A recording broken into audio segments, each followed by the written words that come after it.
everyone, it's Allie, and today I'm going to be doing a bookshelf tour. In this video, I'm going to do the books that are on this shelf back here, which are the books that I have not read yet, and let me just tell you, that's an awful lot, and I have a huge list on my hands, so let's just go ahead and jump right in.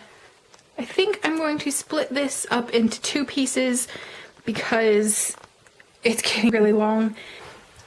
Okay, coming down here, this is what this one looks like. This one's really getting full. These are two little salt and pepper shakers that have this gaudy shell detail. I don't know if it's going to focus on that.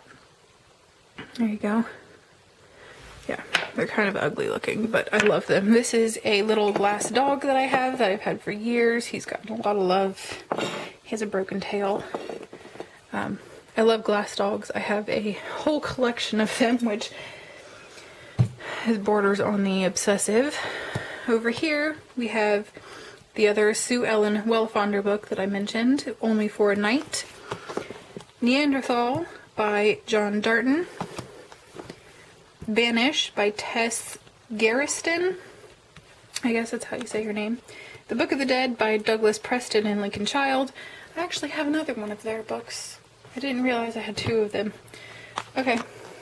Preston and Child again. Dance of Death, which looks a little something like that, which looks really cool. Up here we have three Anne Rice books. We have Servant of the Bones, Memnoch the Devil, and Vittorio the Vampire. Down here we have Amanda Ashley, Deeper Than the Night. It looks something like that. I've just realized I have an awful lot of romance-y books and a lot of paperbacks. We have L.J. MacDonald in The Battle Sylph, and it looks like that. Look at that face. Yeah. Glass Wright's Apprentice by Mindy L. Klasky. It looks like that. I would love to get all of these in. We have some nail polish remover and lotion back there. I would love to get all of these, or however many I can, in hardback, but for now I just have about every book I have is in paperback. This is Steve Alton's The Trench, and it's just about a shark in a trench, and it just sounds really cool.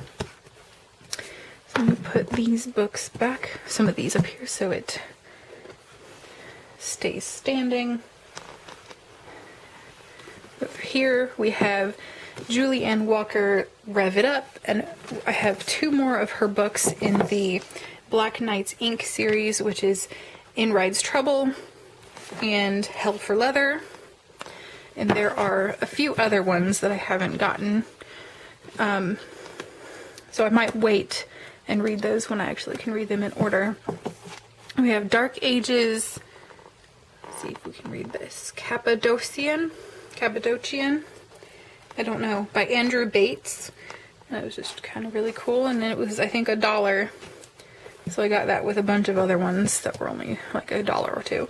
We have War of the Worlds by H.G. Wells, The Last Dragon Lord by Joanne Burton, Kurt Vonnegut, Slaughterhouse-Five, Acceleration, which again was my sister's, C.A. Mobley, Rights of War, Red Dragon, Thomas Harris, which I think is the first one in the Hannibal Lecter. It's where you first get to meet him. This one is called Death Most Definite by Trent Jameson, or Jamieson, I don't know. And I actually did start reading this, and I got almost to the end, and then I don't know what happened. I just stopped reading it, but it's hilarious, and it's just really good, and you should definitely check that one out. Meryl Sawyer, what is this called? Play Dead. And I only have a bookmark in this one because I didn't know where else to keep my bookmark.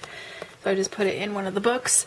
We have The Iliad and the Odyssey by Homer, Lord Scandal by Kaylin Hughes, Skinwalkers by Tony Hillerman, A Tale of Two Cities by Charles Dickinson, which I tried to read a little while ago, and I couldn't really get past the first couple pages because it's all basically like one paragraph. We have Diary of Anne Frank. We have Kalki by Gore Vidal. Maybe that's how you say his name. I don't know why I picked that up. It kind of sounded good when I don't know anything about it, because if I can get it out of here.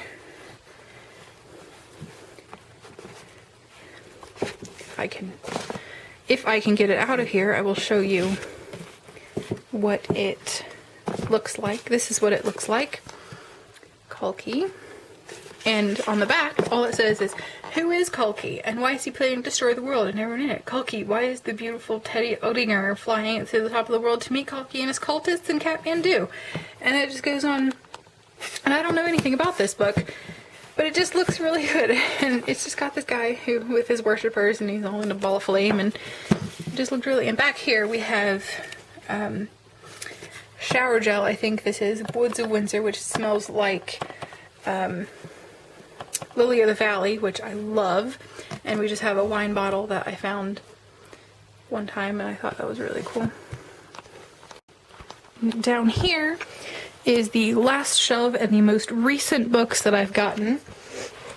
And as you can see, most of these are in hardback, which I love. So to start, and this one doesn't have any little knickknacks on it because it is the most recent shelf that I've filled, and I haven't really had any knickknacks to put down there. Over here we have the Pirate Coast, which looks like this, by Richard Zacks. It looks like that. We have a book by Diane Steele called Journey. American Revelation by Neil Baldwin. I think this is about the war or something. The ideals that shaped our country from the Puritans to the Cold War. It's just about America. Over here we have The Last 1,000 Days of the British Empire, which goes against that, but we have If by Sea by George Dawn. I don't know if you can read that. We have The Call of the Wild and Other Stories by Jack London, which I actually have The Call of the Wild, but I don't think I have, other than White Fang, I don't think I have any more of his, which I don't actually, because I've just done a whole reading of all the books I have. Shades of Hiawatha, Singing Indians, Making Americans, 1880 to 1930. It's just another historical book, which I'm not entirely sure why I have. The Man in the Iron Man in the Iron Mask by Alexander Dumas. Love this movie. I really love this movie. I didn't realize that it was a book.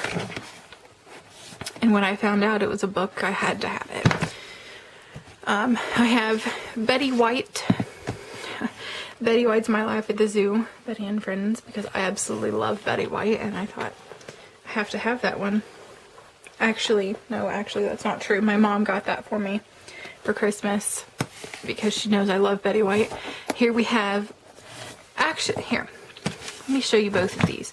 Everyone knows this one, Little Women by Louisa May Alcott. Everyone knows about that book.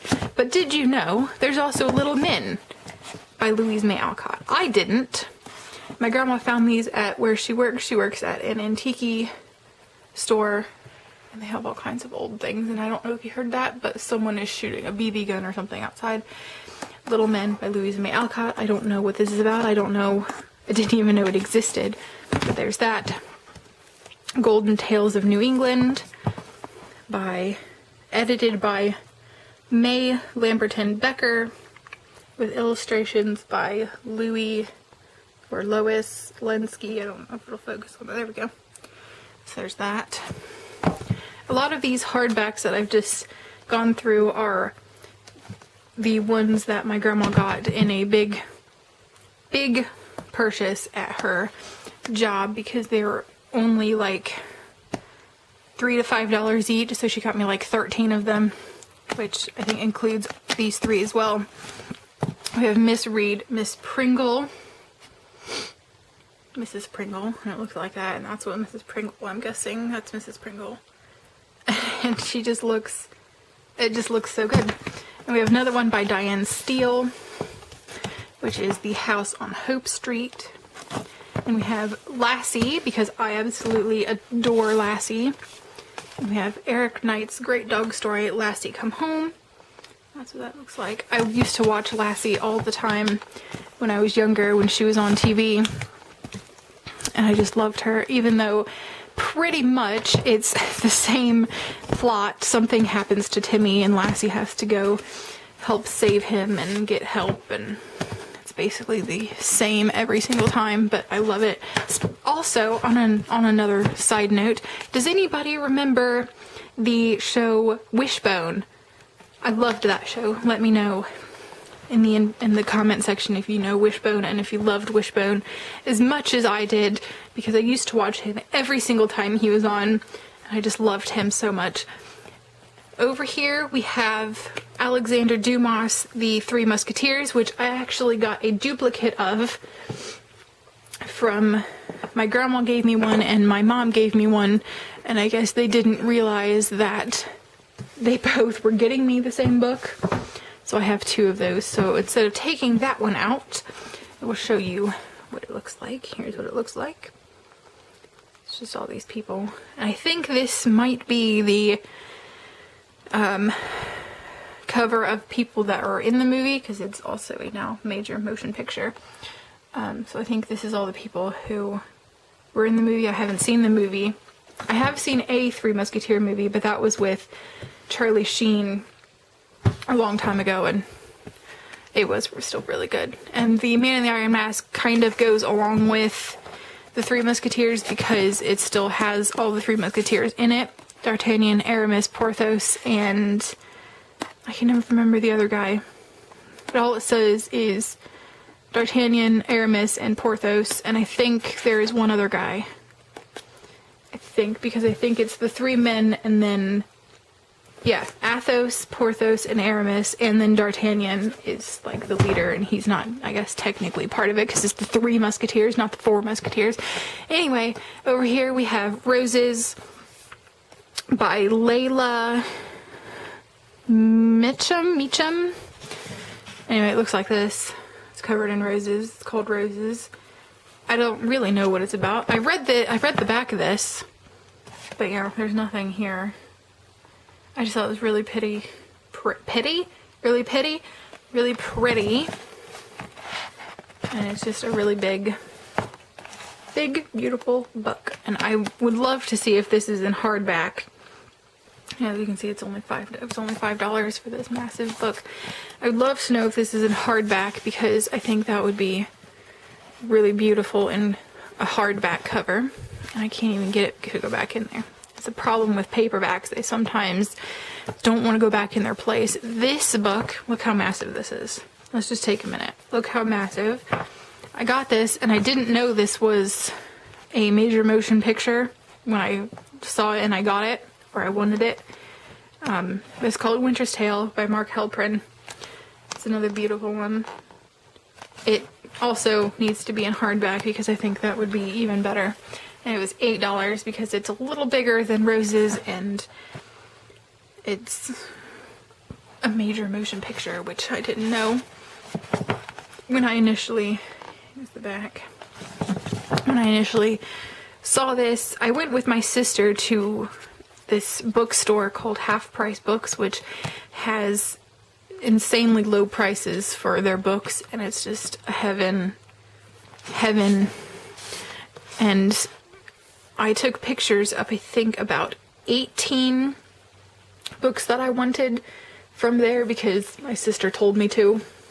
She told me to find books that I liked and to take pictures of them, which she didn't know the crazy she was unleashing when she told me that. So I did. I took a lot of pictures, about 18 I think, and I sent them to her, and I didn't know she was going to get them for Christmas when she initially said something about taking pictures of them. I just figured, because she just wanted to know what I liked and what I wanted. And so I think I got most of what I wanted off of there, which just made me really happy. So there's my bookshelf again. Down there is just a bunch of other jewelry and things, and that my mom got me for Christmas, which is just a giant sock monkey picture. Some more Christmas presents that I have to take to my aunt's when we get together with her, because there's been a bunch of family stuff that's been happening and we haven't gotten to Christmas with them yet. There's just a bunch of other knickknacks and all kinds of stuff that are shoveled down in there that I have nowhere to put at the moment.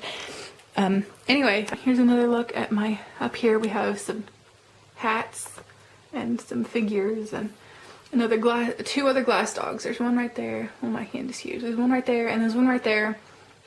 This one is my favorite. He's had his legs broken, but they've been reattached. He's my favorite. I don't know why he's my favorite. Here he is. I don't know if you can see him very well, but there he is. And there's just a little jug next to him, which I really think is cute. Oh, it is so dusty up here. Is this dust? This might be dust. No? Okay. And we just have some hats. This one I got from DC. That one there, and that's... I don't know if any of you like him, but I do. And this here is a little doggy. My sister has one that kind of looks similar to her. And we named... This one's name is Rosie. And it has a magnet in its mouth. I love her. We've had her... My sister's name is Deidre. Her little animal's name is Deidre, and she kind of looks similar to her, and I think we got them at the same time. And then we named them because every good little stuffed animal needs a name. This was my grandpa's. He was a third degree black belt. So that was his. This also was his. That's where he used to work. This I got in DC, like I said. This one my mom got me from St. Thomas when she got married because I like hats and she knew I liked hats. So she got me that. And there's another of my glass dogs. Maybe I'll do a glass dog tour. Would that be the right word? I think that might be the right word. I have other shelves hanging up in my room, which are over here. See them. They have all kinds of things on them. So let me know if you'd like to see those. There's just a bunch of, sneaky peek here. There's just a bunch of knickknacks and all kinds of crazy things. So let me know if you'd like to see that. And look at this guy over here. I haven't put him up yet, but my grandma also got me a deer head because I absolutely love deer heads. And there's him. His name is Hector. I haven't put him up yet. I think I'll put him over there. Anyway, this video has gone on long enough, and anyway, let me know if you liked this video, if you have read any of these books, any of these ones, and if you liked them or not, or let me know any books that I should read. Let me know if you want a tour of those shelves over there. And I will see you guys later.